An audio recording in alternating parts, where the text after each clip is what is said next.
हमें जब अपनी गलती का एहसास होता है तब बहुत देर हो जाती है। तब तक हम बर्बाद हो चुके होते हैं। तो आखिर वो जीवन में कौन कौन सी गलतियां हैं जिसके बारे में हमें पता नहीं है, जो हमें बर्बाद कर रही है। आइए आज इस कहानी में यही बात करते हैं कि इंसान की कौन कौन सी गलतियां हैं जो उन्हें बर्बाद कर देती है। अपनी बर्बादी के कारण अगर हम पता कर लें तो हमारा जीवन सुखमय बन सकता है। बहुत समय पहले की बात है, एक नगर में एक धनी सेठ रहा करता था। उस सेठ के पास सभी तरह की सुख सुविधाएं थीं, लेकिन उसकी कोई संतान नहीं थी। संतान के दुख में वह हमेशा चिंतित रहता था।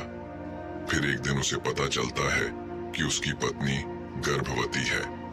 वह बहुत प्रसन्न हो जाता है। फिर उसने अपनी पत्नी का खूब ख्याल रखा। ऐसे में एक दिन उसके घर पर एक पुत्र का जन्म होता है। सेठ पुत्र के जन्म पर बहुत ही प्रसन्न था।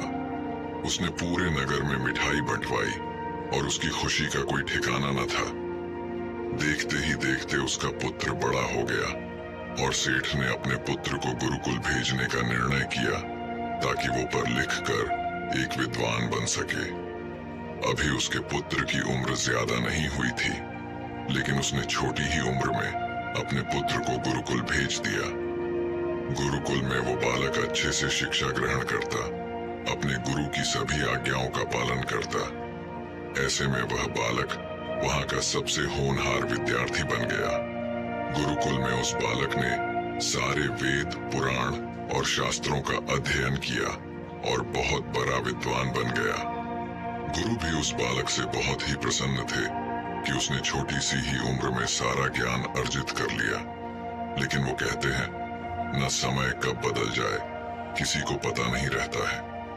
ऐसे ही एक दिन किसी प्राकृतिक आपदा की वजह से उसके माता पिता की मृत्यु हो गई। और जब उसके माता पिता की मृत्यु हुई तब तक उस बालक की शिक्षा पूर्ण नहीं हुई थी। और जब उस बालक ने इस खबर को सुना कि उसके माता पिता इस दुनिया में नहीं रहे और उनका सब कुछ बर्बाद हो चुका है, तो उस बालक का इस सांसारिक मोह माया से मन उठ गया।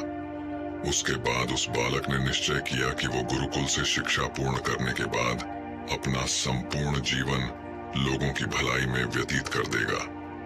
और जब उस बालक की शिक्षा पूर्ण हो गई, उसके बाद वो बालक सन्यासी बन गया और वह सांसारिक वस्तुओं से दूर हिमालय की जंगल में चला गया। वन में जाकर उसने लंबे समय तक तपस्या की। तपस्या पूर्ण करने के बाद उस सन्यासी ने लोगों को शिक्षा देना प्रारंभ कर दिया। समय के साथ साथ उस सन्यासी की चर्चा चारों तरफ होने लगी और दूर दूर से लोग उसके पास शिक्षा ग्रहण करने आने लगे। और बहुत से लोग उसके पास अपनी समस्याओं का समाधान खोजने के लिए भी आने लगे। सन्यासी सभी लोगों की समस्याएं बड़ी आसानी से सुलझा देता, जिस वजह से वो पूरे राज्य में मशहूर हो गया था। लेकिन जिस नगर में वो रहता था, उस नगर का राजा एक क्रूर व्यक्ति था। जब राजा को उस सन्यासी के बारे में पता चला तो उस राजा ने उससे मिलने का निश्चय किया। अगली सुबह राजा अपने महल से निकलकर उस सन्यासी